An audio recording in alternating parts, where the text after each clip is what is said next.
Hello and welcome to What the F Just Happened Today, your essential guide to the daily shock and awe in national politics. I'm Joe Amditas. Let's get to it. It's Monday, May 10th, 2021. Welcome to day 111. The Biden administration announced new protections against discrimination in healthcare based on gender identity and sexual orientation. Health and Human Services Secretary Javier Becerra said in a statement, fear of discrimination can lead individuals to forego care, which can have serious negative health consequences. He added, it is the position of the Department of Health and Human Services that everyone, including LGBTQ people, should be able to access healthcare free from discrimination or interference, period.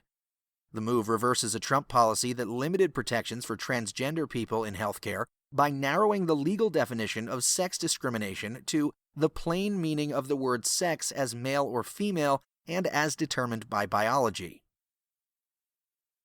Moving on, the FBI confirmed that a Russian criminal group was responsible for the ransomware attack that closed a U.S. energy pipeline that transports 45% of the East Coast's fuel supply. The Colonial Pipeline Company shut down all of its operations on Friday after DarkSide hackers broke into some of its networks. In a statement, DarkSide, a relatively new player in the ransomware space and believed to be operated by a Russian cybercrime gang referred to by the same name, said that it was not to blame and suggested that an affiliate may have been behind the attack. The group promised to do a better job of screening customers that buy its malware to run ransomware attacks.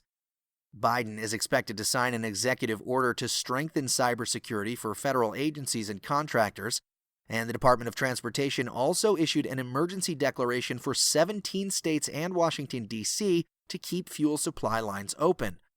Colonial is using a phased approach to restore the pipeline and said that it may take several more days to recover from the attack. Meanwhile, 3 Republican governors say they plan to cut enhanced jobless benefits in their states in an effort to force people to return to work. Arkansas, Montana, and South Carolina have targeted the extra $300 in weekly enhanced jobless benefits as part of the $1.9 trillion pandemic relief package as businesses reopen and states lift restrictions. Other Republican governors have also recently reinstated requirements for unemployment aid, which they had suspended earlier in the pandemic. Biden said the White House doesn't see much evidence that the $300 per week federal unemployment benefit has deterred people from taking jobs, saying that Americans want to work. Biden instead called on companies to step up by helping workers access vaccines and by raising wages, saying, my expectation is that as our economy comes back, these companies will provide fair wages and safe work environments. And if they do, they'll find plenty of workers. The WHO, meanwhile, reclassified the highly contagious triple mutant COVID-19 variant spreading in India as a variant of concern. In preliminary studies, the variant, known as B.1.617, spread more easily than the original virus, and there is concern that it may be able to evade vaccines. The WHO initially classified B.1.617 as a variant of interest because it had certain mutations that were linked to higher transmission. Back in D.C., Mitch McConnell suggested that the proper price tag for Biden's infrastructure package is between $600 and $800 billion. Biden, however, has proposed $2.3 trillion in infrastructure spending, and he's set to meet with lawmakers from both parties this week in an effort to craft a compromise bill to refresh U.S. transportation, broadband, and water systems. Meanwhile, the Department of Homeland Security is implementing a warning system to gather intelligence and detect security threats from public social media posts. The goal is to detect the sort of posts that seem to predict the January 6th Capitol attack, but were missed by law enforcement. The Biden administration also launched the Scientific Integrity Task Force to ensure that the federal government's scientific priorities are free from political influence. An administration official said the task force's review is less about the Trump administration's actions to interfere in scientific decisions and more about protecting science in the federal government going forward. The 46 members from across the federal government will meet for the first time this week.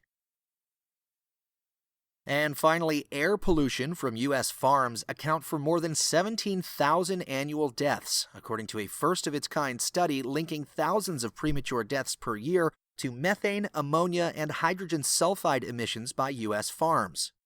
Roughly 80% of deaths were linked to fine particle pollution from animal-based food agriculture at beef, pork, and dairy facilities. These emissions now account for more annual deaths than pollution from coal power plants. And in the polls, NBC News says 64% of Americans think social media platforms do more to divide the nation than to bring it together, while 27% of adults believe that those platforms do more to bring us together. 66% say they use social media once a day or more. And the Associated Press says 63% of Americans approve of the job that Biden is doing as president. 71% approve of his handling of the pandemic. That's all for now. You can find the links and sources for all of these stories on the main website. And as always, visit whatthefjusthappenedtoday.com for the latest news and headlines. Until next time, I'm Joe Amditas.